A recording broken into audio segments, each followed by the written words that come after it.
Welcome to the Boxing Locker. I am Matt Goddard, former professional boxer, now boxing coach. In previous videos, I've taken you through boxing position, how to move your feet, and the jab. This video now is going to teach you how to move with the jab.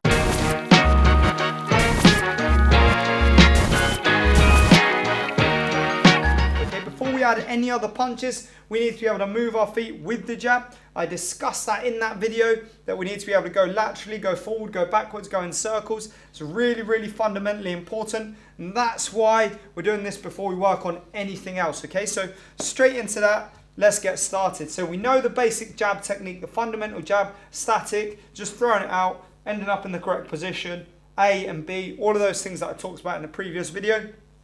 Now, we're going to do that with our steps. Now, when you move your feet, you've got to imagine that every step is in two parts. 1 and 2. I take a step forward. 1, 2. I take a step backwards. 1, 2. I take a step left. 1, 2. I take a step right. 1, 2. You guessed it, there's always 2. Nice and easy. Now, when we jab, okay, for a basic fundamental coaching technique, we need to always jab, okay, on the 1. Right? That means the first part of the movement is when we jab. Now, that will change and adapt as you get more comfortable. You'll be able to jab on the 2, you'll be able to jab on both. But for the sake of basics, getting those locked in, getting your fundamentals correct, we're going to jab on the 1. Right? Now, boxing stance established. That means I take a step forward, my arm extends on the 1 and retracts on the 2. When I go backwards, my arm extends on the 1 and retracts on the 2. When I go to the left, same premise. 1, 2. When I go to the right, 1, 2. Okay?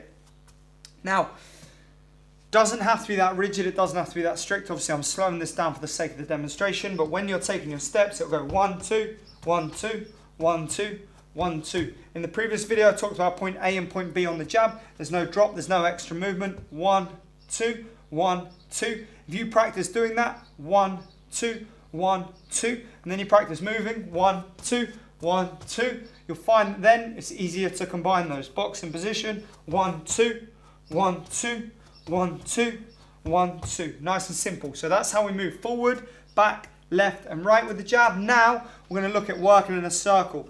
In a circle, things slightly change because the movement of our feet is a little bit different, right? So as I spoke about in the moving video, we have to turn our body with the steps, so that we end up facing our opponent all the time. Otherwise, you're just stepping across yourself. So now we're going to work in a circle and jab. Now, the point of my jab, now the target has changed. So I'm going to have to jab as I twist. So if my opponent is here and I'm looking to circle around them with the jab, I'm going to aim my jab at that point and I turn my body.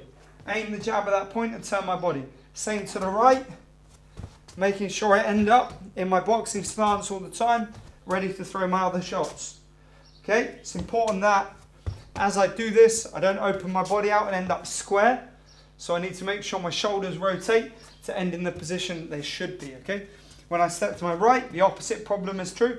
I don't want to keep stepping across and end up two-bladed, shut myself off, get countered and get completely out of balance and subsequently get knocked out, right? So circling, find that center point, jab around it with small steps, making sure you come back to that correct position all the time. There we have it, guys. That's how you move with your jab. Nothing complicated. As always, simple drills for simple skills, okay? That's the tagline. It's always going to be the tagline. If you look at the best boxers in the world with the best jabs, they always have good fundamentals. If they have their fundamentals locked in, then all of those extra kind of flourishes that they do on top are far easier to perform because they have the base of operations correct. They have the foundations of the house built, then they can start chucking all sorts of different floors on top of it. If you don't have the foundations, you get a couple of stories too high, whoop, the wind's blowing you over and you are done, right? So remember that, simple drills for simple skills. Keep hitting those fundamentals. Have a great day and remember to keep an eye out for the rest of my videos. Take care.